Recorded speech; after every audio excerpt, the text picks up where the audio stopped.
Bonjour, dans cette nouvelle vidéo, on va affiner un petit peu ce qu'on a dit précédemment sur les effectifs. Donc je te rappelle, les effectifs, c'est tout simplement le nombre de fois où la réponse elle apparaît dans la série statistique.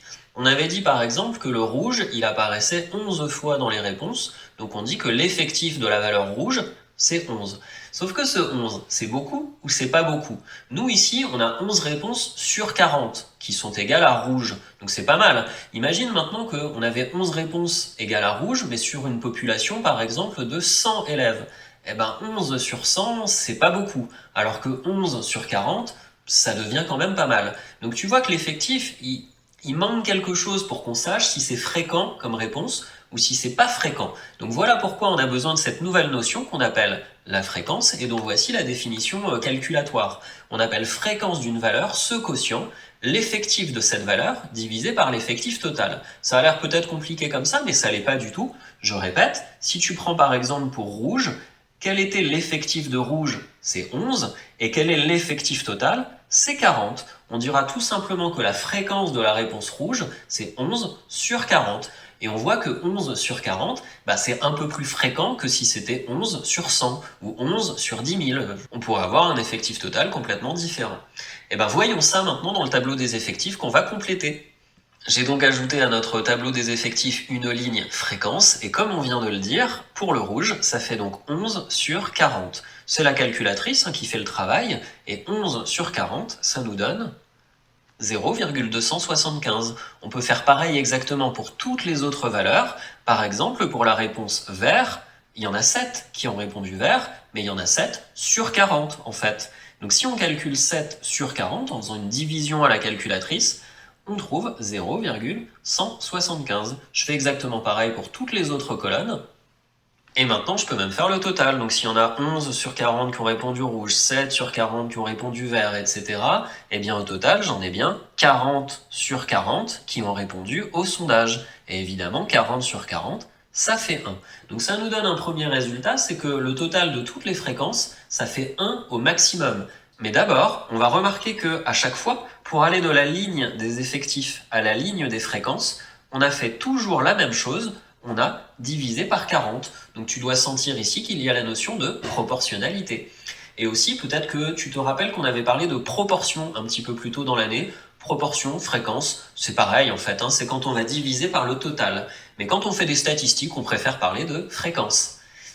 Et on ajoute une nouvelle ligne maintenant, c'est la ligne des fréquences en pourcent. Bah oui, si le total c'est 1, peut-être que ce serait plus clair en fait que le total ce soit 100. Tu sais que souvent on parle en pourcentage et le maximum, du coup le total, on dira que c'est 100%.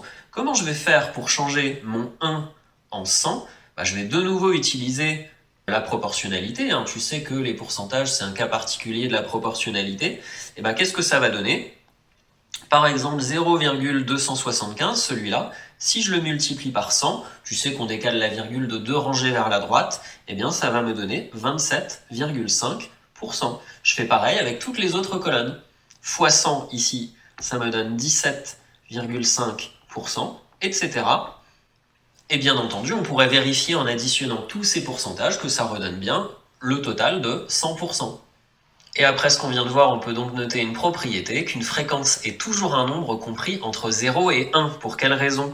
Parce que peu importe la question qu'on te pose, une réponse au minimum, elle arrivera 0 fois sur 40, et 0 sur 40, ça fait 0. Et au maximum, si tout le monde répond la même chose, eh bien cette réponse, elle arrivera 40 fois sur 40. Et 40 divisé par 40, ça fait 1.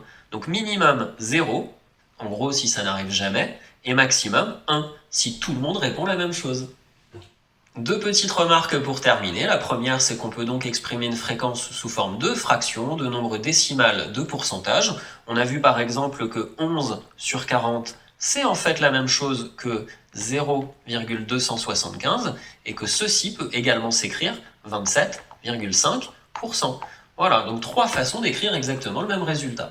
Et le fait de pouvoir écrire une fréquence de plein de façons différentes, en fait, ça vient tout simplement de la règle fondamentale des fractions, puisque 11 sur 40, c'est la même chose que 0,275 sur 1, et c'est la même chose que 27,5 sur 100. Que s'est-il passé? En haut, on a ici, comme en bas, divisé par 40. Et puis pour la deuxième fraction, ici en haut comme ici en bas, on a multiplié par 100. Pourquoi je fais appel à cette règle fondamentale? Parce que tu sais que pour que deux fractions soient égales, il faut qu'on ait effectué la même multiplication ou division au numérateur et au dénominateur.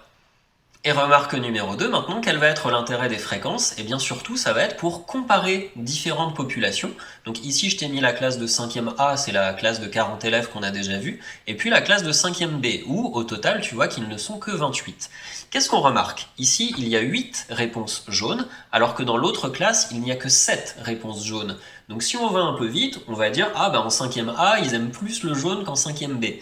Mais en fait, si tu regardes les fréquences, eh bien 8, c'est 8 sur 40. Et 8 sur 40, on a déjà dit que ça fait 0,2. Et en multipliant par 100, on voit donc que ça fait 20%. De l'autre côté, ils sont 7 seulement à avoir répondu jaune, mais ils sont 7 sur 28. Et 7 sur 28, ça fait 0,25. Et donc, en pourcentage, ça nous donne 25%. Moralité, effectivement, en effectif, ils sont plus nombreux en 5e A qu'en 5e B à aimer le jaune, mais si tu regardes les pourcentages, c'est bel et bien en 5e B qu'ils sont proportionnellement le plus nombreux. En espérant que tu as compris pas mal de choses, bon courage pour les exercices.